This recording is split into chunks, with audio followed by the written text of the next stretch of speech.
Okay, you can start. I got a check mark from Alex whenever you're ready. Okay, starting in 3, 2, 1. All right. Welcome everyone to another Celestia Core Devs call. This is Core Dev call number 13, and let's get started. Check from Alex whenever you're ready. I'm hearing some echo, by the way. So let's start with the roll call. From the consensus side of things, core app team. Hi, Ruto here. Hey, Hey. Evan. Thank you. Strain Club? No. IBC? I'm here, Susanna. Hey. Binary Builders? I don't think there's Marco on the call. Informal? I think Ethan said he can't make it today. From the DA side of things, Celestia Node? Renee. Hey. Iger? Hey, Mark there. Hey. Okay. Has there been any kind of updates from the working groups? Let's start with the DA working group. I don't know if there's been any updates. Yeah, no updates from that group. What about swap and rollout?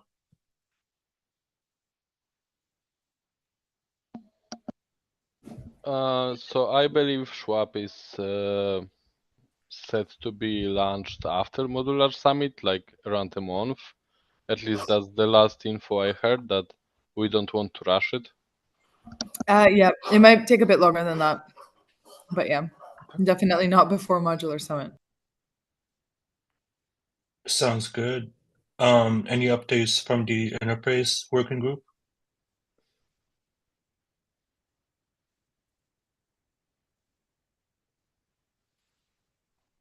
I believe there was a meeting a week or two ago. Any updates on that meeting?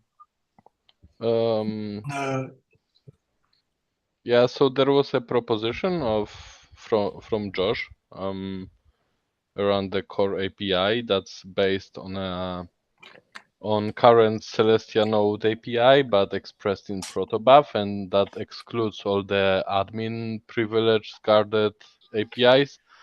And it was mostly discussed, but I'm not sure if there was anything that was like particularly agreed on. Sounds good. Thanks, Matt. Anyone else has anything to add to that?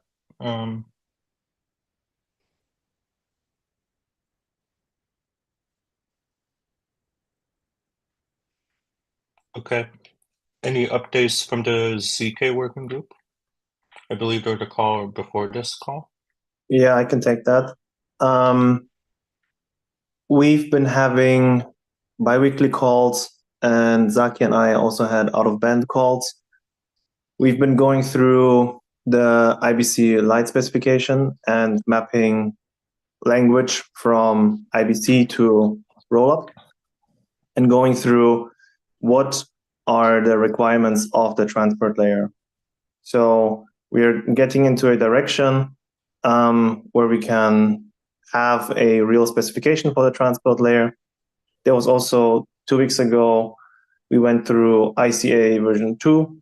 If we can get something from there for the application layer. And there are very valuable discussions. And coming up next, we will have a out-of-band call with Zaki, Aditya, and I to discuss more the newest updates of the IBC Lite specification. And with that knowledge, after Modular Summit, we should be good to have concrete, a full list of requirements and seeing if that is met by IBC Lite. I'm talking about ZK accounts here. Nice. Will there be a specification about the ZK account after the Modular Summit in a CIP? I'm not sure if it will be ready for a CIP, there will be probably the specification will be we'll do rounds in the ZK working group first, but it will be definitely a milestone that we are aiming for. Okay, sounds good. All right. No, I just wanted to, sorry, I had one thing to add is like assuming, well, maybe not assuming, but if IBC Lite meets all of the requirements, Celestia would need to upgrade to SDK v50 and we would release IBC Lite in v10 of IBC Go. So that's just like a note for, I guess, feasibility on the That's very good Celestia context. side. Sweet, thanks, Susanna and Ashku. And I think there's a comment by Ismail about the NFS working group that there's an ongoing discussion, and the next step will be to draft the first version with all the feedback from there. That's great. Yeah, And if you have input, on how the API or interface should look like, please chime into that discussion.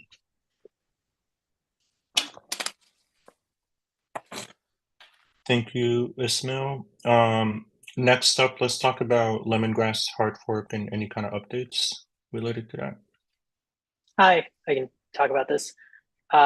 So since last call, Informal Systems kind of wrapped up their audit of V2, which is great. And then we addressed all of the critical findings and cut subsequent release candidates of Celestia app V2.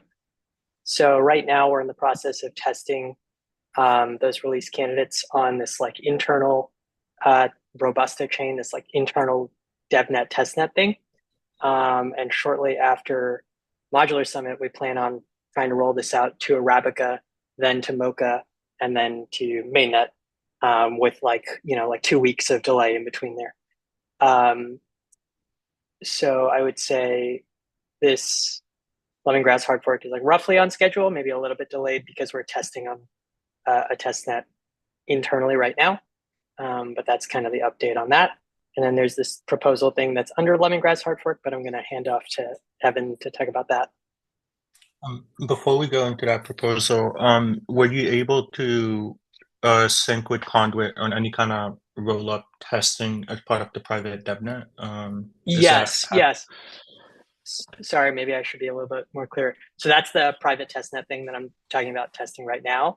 And so we're working with Emiliano from Conduit, who's deploying an OP stack roll-up on top of this testnet, which will simulate the hard fork upgrade tomorrow.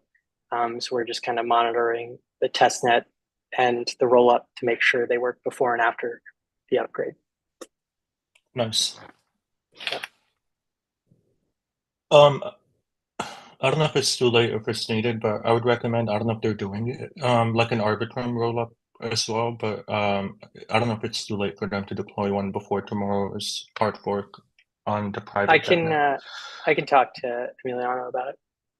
Yeah, just to make sure we cover all tracks. Okay. All right. Sounds good. Sweet. Then I think we have a proposal, governance proposal. I don't know if this is part of Lemongrass.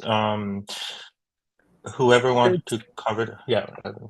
It's not part of Lemongrass. This is just one of the blockers for adopting the relayer incentivized middleware.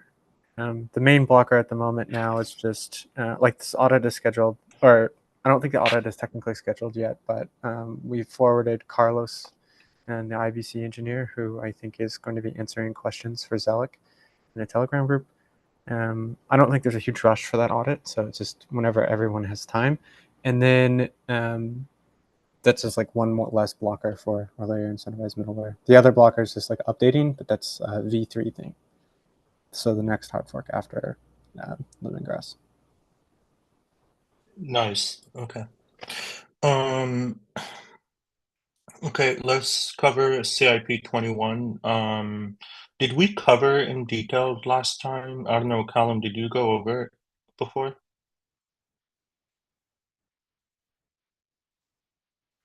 or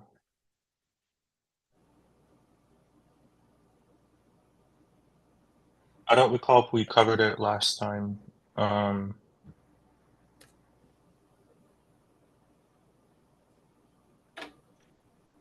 think we did. I'm happy to go over it again. Oh, did you cover it last call? If you did, that's fine. We can just talk about what changed, which is moving to review status. I think it was 2 calls ago that I talked about it, basically based off this issue. I can also give you an update on where it is implementation-wise, but Yeah. I've sort of moved sure. it just from draft to review. At the moment, Mhm. there is work done in 2 repos. So one is the like Go Square one, which has all the like Square encoding logic, and that's almost all done. So we'll be cutting a V2 of Go Square soon, and so that just leaves the remainder of work in the Celestia app itself, which should be the smaller part. And so hopefully it's been targeted to be completed by mid-July. This is not part of lemongrass. Is that correct? It doesn't require No. hard fork. Okay. Yeah, it does require hard fork. I assume it will be targeting V3 But for whenever that is. V3, my bad. Okay. Yeah. I guess as if it also there's one part missing. I don't know if you guys already started with the implementation, but I would just complete that part as part of the review process. Yeah, Ratul brought that up. I plan to finish the reference implementation once it's been solidified, like once we know what the implementation looks like. Sweet. Alrighty. Now let's cover CIP 22, which just got added today by NashQ. Okay, so I can talk about it. The change is removing the blob start index. I will update this CIP to remove the whole index wrapper, because the only thing that is being wrapped is this blob start index. So I will just update the nomenclature because I was taking it from the specification, but the specification got updated. Why do we want to remove this start index?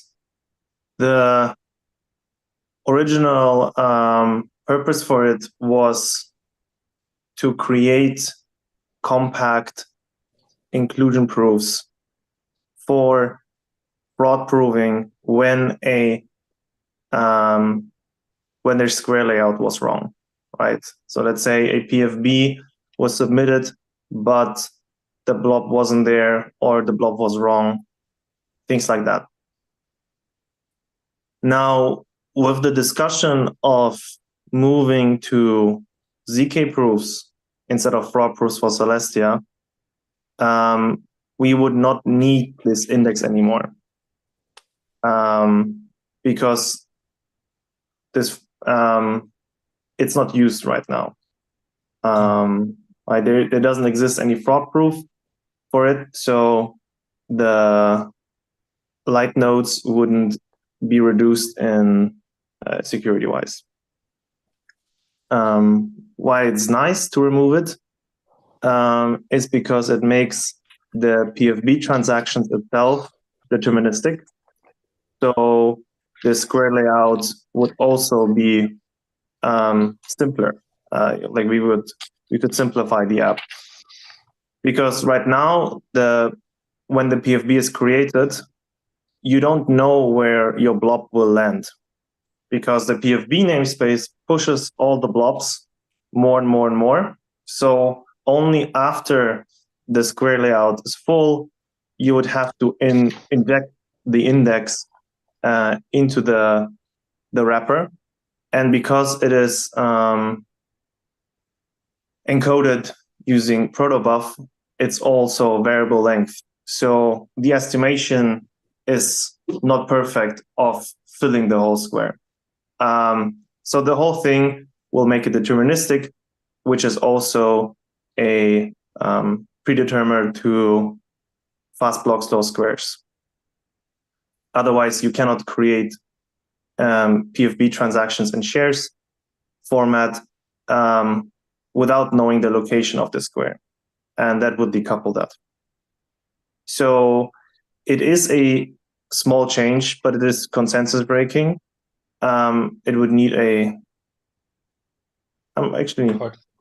yeah, I think it would need a hard fork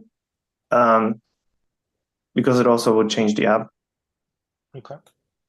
But the implication of accepting the CIP are quite big, because that would be the first step forward into moving to ZK proofs instead of fraud proofs for Celestia. Got it. Yeah. So, like, I have a few comments. Given that, there's another work stream on the ZK accounts or the ZK proof part, it sounds like either one has to happen before the other or vice versa. So are you saying we need to incorporate, this has to be included in the Celestia network prior to ZK accounts? Or Okay, the other way around? so those are two different things, in the sense that ZK accounts is a primitive for rollups built on top. It would be a rollup light client, but here we are talking about the Celestia Light node and how it gets its trust minimization from. So we have bad encoding fraud proofs, but this would move into the direction of ZK proving the whole Celestia state machine instead of using fraud proofs. Okay, thank you. That makes a lot more sense. My other feedback is, yeah, go ahead, please. Yeah, it's a question as well. So my understanding is originally putting those indexes in was to prove that that blob had been paid for, not that it had been included. Because you can prove inclusion outside of this stuff by just having it the sort of NMT proof to the root. So I guess we would have I can comment on that in the sense that the payment part is touching the state machine.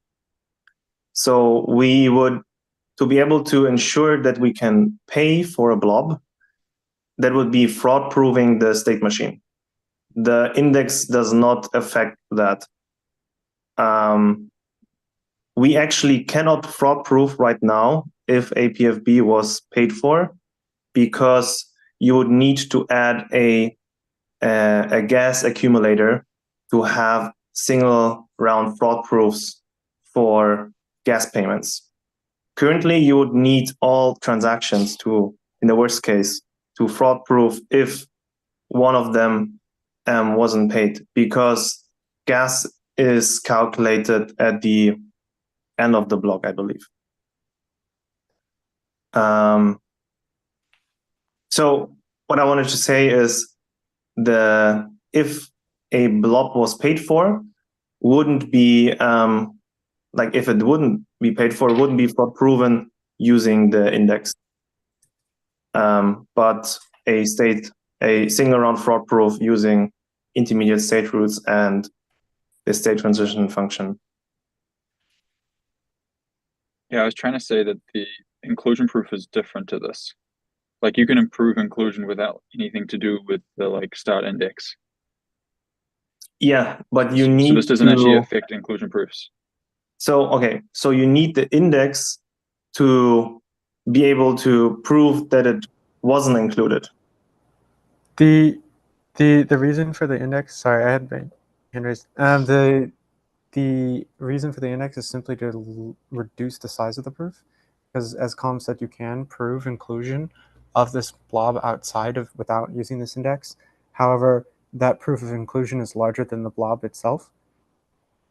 Therefore, without therefore the fraud proof is so big that the blob can be the size of the block. Therefore, light clients would have to have this limit to the size of messages that they download be the size of the block.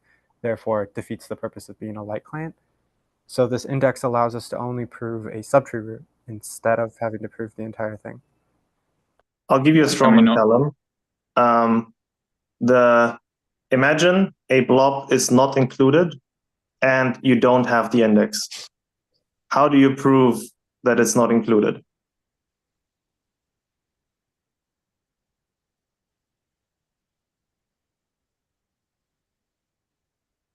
Well, okay, how do you prove it's not included if you do have the index? What do you mean? Oh,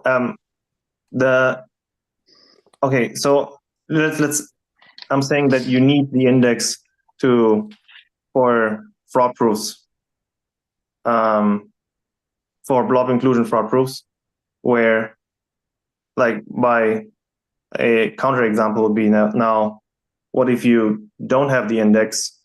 Can you still prove that a blob wasn't included in a compact way? It's like a thought exercise.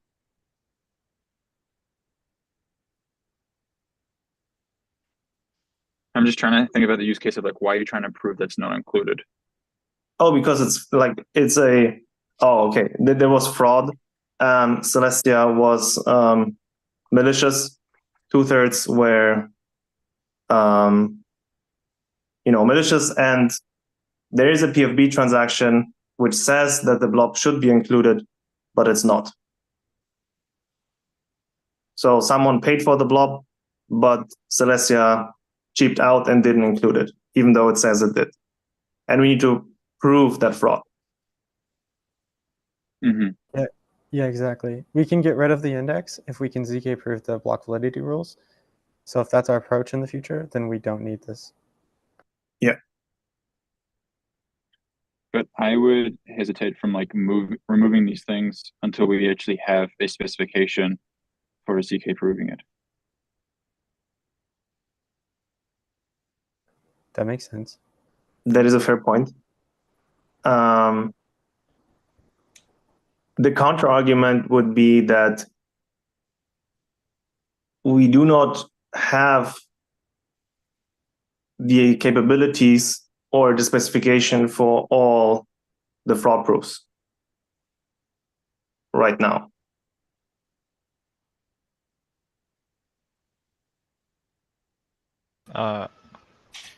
Can I jump in for a second? Go ahead. Sorry, I was trying to find where I raised my hand, but there's no raising hand button here. Yeah, I guess I just wanted to say that it's true that maybe we don't want to, for instance, have the CIP be deployed on mainnet without a specification of ZK state machine. But that doesn't also mean that we can't, for instance, say that the CIP is accepted, but for it to actually be included in a hard fork, it needs to be bundled with additional CIPs that fully flash out this transition to a ZK state machine.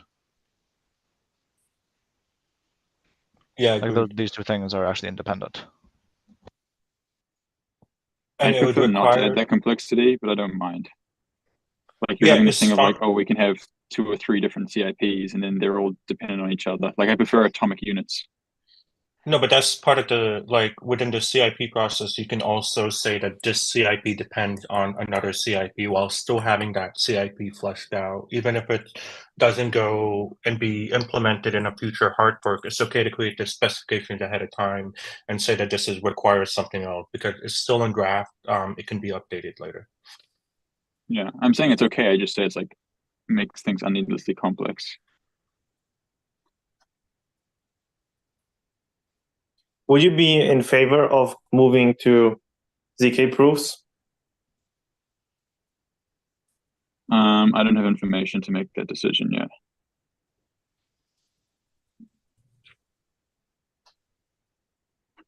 Call me old-fashioned.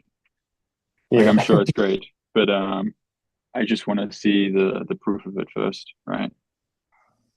Instead of just thinking of it as some magic bullet that's going to save us. I think it's a fair point. In the absence of a specification, it's hard to make a decision, but that's okay. Like, it doesn't have to be implemented or specified really quickly. So maybe, Nashku, what is your timeline on actually creating a specification for the ZK proof? It doesn't have to be finalized or with implementation details, but just like a draft, kind of like how you did it for this one. I don't know. The specification of how and it will be ZK proven is a big can of worms, in a sense that the easiest way that I would imagine is rewriting the application in Rust and just throwing it at SP1 or Hello. 0. I would also agree that we should specify that at first. I do also think that it's actually, you can have fewer constraints than running the entire application. And even if you run the entire application, that might not be constrained properly enough to actually provide the proof. So I do think that you could have this be independent. All we need to do is be able to read the proof and stick it in something like SP1, or read the square, sorry. The square or the block. You might even be able to get away with the block. But anyway, I also agree that we need to specify that before we could even like really make a good decision. And then I also would not advocate for just throwing everything in SP1 at the moment, like the entire thing, like rewriting the entire application. Yeah, that was the the most naive solution. It'd be fine. Okay, so you would suggest, you have the square, we have constraints on the square, and given the square, does it meet those constraints? That's the ZK proof that will be needed to remove this index. Yeah, we have to know all of the little tiny constraints that are necessary to make sure that this is actually the case. Makes sense. Okay. Other points is for the backward compatibility, does this only impact Celestia node or would it impact either Lumina? Oh, it would, I guess, also, no, like Celestia node is not impacted by that. I'm not sure if Eiger is impacted by that. Mag, no? Yeah. Can you say that again? Sorry, I just heard Lumina out of nowhere. It's about this point. I'm saying that Celestia node and probably the implementation from you guys does not consume the index in the PFP transaction. Yeah, so we don't care about those, to be honest. Like, if user wants to fetch those, he will get it. But we also expose kind of Celestia types library crate and Celestia proto. And this one has this proto definition compiled to Rust, just in case someone wants to use it. But the node itself, it doesn't care. So it would be API breaking. In example, in the chat I mentioned it's breaking for Sovereign SDK who uses it. Yeah. But it's just kind of a translation to Rust library. Okay. All right. Based on that, what I would recommend is to abstract this point, NashQ. So instead of Celestia node, just call it DA client like Celestia node and Lumina would not be, The other point is also raised by Mac. It's breaking for sovereign SDK rollup on Celestia.